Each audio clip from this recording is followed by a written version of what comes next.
புஷ்பாங்கிறது பேர் இல்ல, புஷ்பான்னா பிராண்ட்.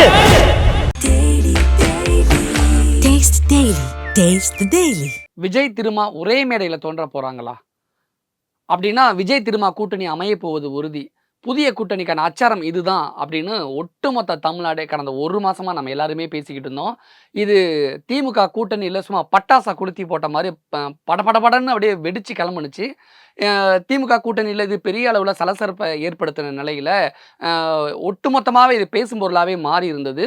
ஒரு கட்டத்தில் ஆட்சியிலும் பங்கு அதிகாரத்திலும் பங்கு விஜய்னு சொன்னது மாதிரி, அதற்கு முன்னாடியே திருமாவளவன் ஆட்சியிலும் பங்கு அதிகாரத்திலும் பங்குன்னு கேட்டது இதெல்லாமே இன்சிடென்ட் மாதிரி ஒத்து போனதுனால விஜயோட கூட்டணிக்கு விடுதலை சிறுத்தைகள் ஆயத்தமாகிட்டு இருக்கு அப்படிங்கிற சர்ச்சைகளுக்கு திருமாவளவன் முற்றுப்புள்ளி வைத்து விஜயோடு ஒரே மேடையில் கலந்து கொள்ள போவதில்லை அப்படிங்கிறத வெளிப்படையாகவே அறிவிச்சிருந்தாரு. ஆனாலும் திருமாவளவனுக்கு வைத்த செக் கூட்டணி கட்சிகளை திருமாவளவன் மிரட்டுகிறாரா, விஜய் மிரட்டி பார்க்கிறாரா அப்படிங்கலாம் தொடர்ச்சியான பல்வேறு விவாதங்கள் தொடர்ச்சியாக பொதுவெளியில் எழுந்தது. இந்த நிலையில தான் பல்வேறு சர்ச்சைகளுக்கு முற்றுப்புள்ளி வைக்கிற விதமாக விஜயும் திருமாவளவன் ஒரே மேடையில் ஏறக்கூடிய அந்த நாட்கள் வரக்கூடிய இந்த சூழலுக்கு மத்தியில் திருமாவளவன் தற்பொழுது ஒரு புதிய விளக்கத்தை கொடுத்துருக்கிறாரு. அது என்ன அப்படின்னு பார்த்துக்கிட்டிங்கன்னா, திருமாவளவன் தற்பொழுது கொடுத்துள்ள புதிய விளக்கத்தில் என்னை ஒரு கருவியாக கொண்டு அரசியல் களத்தில் காய் நகர்த்த பார்க்கிறார்கள், எங்கனம் அவர்களுக்கு நான் இடம் கொடுக்க முடியும் அப்படின்னு தன்னுடைய விளக்கத்தை ஒரு கேள்வியாகவே பொதுமக்கள் மத்தியில் சொல்லியிருக்கிறாரு. அது மட்டும் கிடையாது, யாதும் உணர்ந்தே தவிர்த்தோம் பகையின் சூதும் அறிந்தே தவிர்த்தோம் அப்படின்னு திருமாவளவன் இந்த இடத்துல ரொம்ப அழகா அரசியல் பஞ்சு பேசிட்டு போயிருக்காரு. இந்த இடத்துல விடுதலை சிறுத்தைகள் கட்சியோட துணை பொதுச் செயலாளர் வன்னியரசு ஒரு விளக்கம் கொடுத்திருக்காரு. விழாவில் விஜயுடன் ஒரே மேடைகள் இருப்பதை தவிர்க்க வேண்டும் அப்படிங்கிறதுக்காக திருமாவளவன் அதை தவிர்க்கல.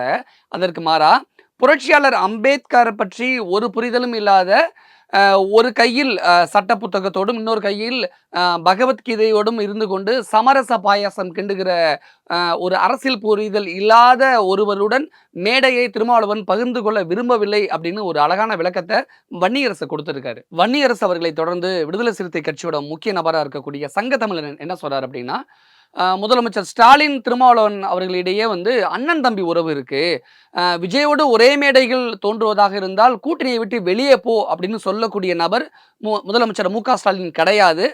அப்படியே அதை கேட்டு நடந்து கொள்ளும் அளவுக்கு விடுதலை சிறுத்தைகள் ஒன்றும் அடிமையான கட்சி கிடையாது, எங்களுக்கென்று சுய கௌரவம் இருக்கிறது, சுய புத்தி இருக்கிறது அப்படின்னு பொட்டுல அடிச்ச மாதிரி சங்கத்தமிழன் பேசியிருக்காரு. விஜயோடு ஒரே மேடையில் திருமாவளவன் கலந்து கொண்டால் அது கூட்டணிக்குள் சலசலப்பை ஏற்படுத்தும் அளவுக்கு விஜய் ஒன்றும் பெரிய ஆளு கிடையாது. விஜய் நிகழ்ச்சிகள் திருமாவளவன் கலந்து கொள்ளாமல் இருப்பது அதில் ஒரு நேர்மை இருக்கிறது, கட்சியை சேர்ந்த கடைகோடி தொண்டனுடைய அரசியலும் அதில் இருக்கிறது அப்படின்னு திமுக கூட்டணி கட்சியில் இருக்கக்கூடிய ஒரு விதமான புரிதலோடு சங்கத்தமிழ் இந்த இடத்துல திருமாவளவன் ஏன் விஜய் நிகழ்ச்சியில் கலந்து கொள்ளவில்லை அப்படிங்கிறதுக்கு ஒரு அழகான விளக்கம் கொடுத்திருக்கிறாரு. அதை தொடர்ச்சியா இந்த இடத்துல விஜயோட அரசியல் வருகை, விஜய் அரசியல் களத்தில் இருக்கும் பொழுது விஜய்க்கு எவ்வளவு ஓட்டுகள் கிடைக்கும், விஜயோட செல்வாக்கு எந்த அளவுக்கு இருக்கு அப்படிங்கிறத பற்றி குமுதம் களத்தில் இறங்கி நேரடியாக ஒரு சர்வே எடுத்து வெளியிட்டது. அது தற்பொழுது பெரிய அளவில் பேசும் பொருளாக மாறி இருக்கு. விஜய்க்கு மக்கள் மத்தியில் எந்த அளவுக்கு ஆதரவு இருக்கு அப்படிங்கிறத பற்றி கிட்டத்தட்ட குமுதம் களத்தில் இறங்கி 6 கேள்விகளை முன் வச்சது. அந்த 6 கேள்விகளுக்கும் பொதுமக்கள் என்ன பதில் சொன்னாங்க அப்படிங்கிறத இப்போ நம்ம ஒவ்வொரு கேள்வியாவே நம்ம பார்த்துடலாம்.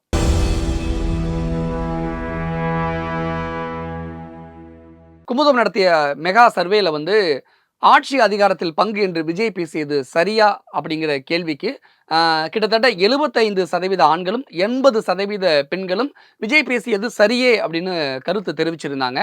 ஆனால் 20% ஆண்களும் 25% பெண்களும் விஜய் ஆட்சி அதிகாரத்தில் பங்கு அப்படின்னு பேசுனது தவறு அப்படின்னு தங்களுடைய கருத்துக்களை தெரிவிச்சிருந்தாங்க. விஜயோட தமிழக வெற்றிக் கழக வருகையால் தமிழ்நாட்டில் ஏற்கனவே இருக்கக்கூடிய எந்த அரசியல் கட்சிக்கு பாதிப்பு இருக்கும் அப்படிங்கிற கேட்கப்பட்ட கேள்விக்கு 47% பேர் திமுகவிற்கு தான் விஜயோட வருகையால் பாதிப்பு அப்படின்னு கருத்து தெரிவிச்சிருந்தாங்க. அதற்கு அடுத்தபடியா நாம் தமிழர் கட்சிக்கு கிட்டத்தட்ட 27% பேர் பாதிப்பு இருக்கு அப்படின்னு கருத்து தெரிவிச்சிருந்தாங்க ஆண்கள். அதே நேரத்தில் பெண்கள் 23% நாம் தமிழர் கட்சிக்கு பாதிப்பு இருக்கு அப்படின்னு கருத்து தெரிவிச்சிருந்தாங்க. திமுக, நாம் தமிழர் கட்சியை தாண்டி அதற்கு அடுத்து தான் அதிமுகவிற்கு வந்து 18% ஆண்களும் 22% பெண்களும் அதிமுகவிற்கு பாதிப்பு அப்படின்னு கருத்து தெரிவிச்சிருந்தாங்க. ஆனால் விஜயோட அரசியல் வருகையால் பிஜேபிக்கு வந்து ஆண் பெண் தலா 7% பேர் பிஜேபிக்கு பாதிப்பு அப்படின்னு தங்களுடைய கருத்துக்களை தெரிவிச்சிருந்தாங்க. 2026 சட்டமன்ற தேர்தலில் விஜய் எந்த கட்சியோடு யாருடன் கூட்டணி வைக்க வேண்டும் அப்படின்னு கேட்கப்பட்ட கேள்விக்கு கிட்டத்தட்ட தமிழ்நாடு முழுவதும் 44% மக்கள் வந்து விஜய் 2026 சட்டமன்ற தேர்தலில் தனித்தே போட்டியிடணும் அப்படின்னு தங்களுடைய கருத்துக்களை தெரிவிச்சிருந்தாங்க. கிட்டத்தட்ட 30% மக்கள் அதிமுகவுடன் கூட்டணி வைக்க வேணும் அப்படின்னு தெரிவிச்சிருந்தாங்க. ஆனால் விஜய் அரசியல் கட்சி தொடங்குவதற்கு முன்பு சீமான் வந்து நான் விஜயோடு சேர்ந்து பயணிக்க தயார், விஜயோடு கூட்டணி வைக்க தயார் அப்படின்னு ஒரு பெரிய அளவில் பேசும் பொருள் இருந்தது இல்லையா? அப்படிப்பட்ட அந்த பேச்சு பார்க்கும் பொழுது வெறும் 8% மக்கள் தான் நாம் தமிழரோடு தமிழக வெற்றி கழகம் கூட்டணி வைக்கணும் அப்படின்னு தங்களுடைய கருத்துக்களை தெரிவிச்சிருக்காங்க. ஒரு முக்கியமான கேள்வி, விஜய்க்கு நீங்க ஓட்டு போடுவீங்களா அப்படிங்கிற கேள்விக்கு பெண்கள் மற்றும் இளைஞர்கள் மத்தியில் மிகப்பெரிய அளவில் விஜய்க்கு ஆதரவு இருந்தது. ஆனால் ஆண்களை காட்டிலும் பெண்கள் மத்தியில் கிட்டத்தட்ட கூடுதலாக 13% பெண்கள், அதாவது ஆண்களை ஒப்பிடும் பொழுது 13% பெண்கள் அதிகமாக விஜய்க்கு வாக்களிச்சிருந்தாங்க.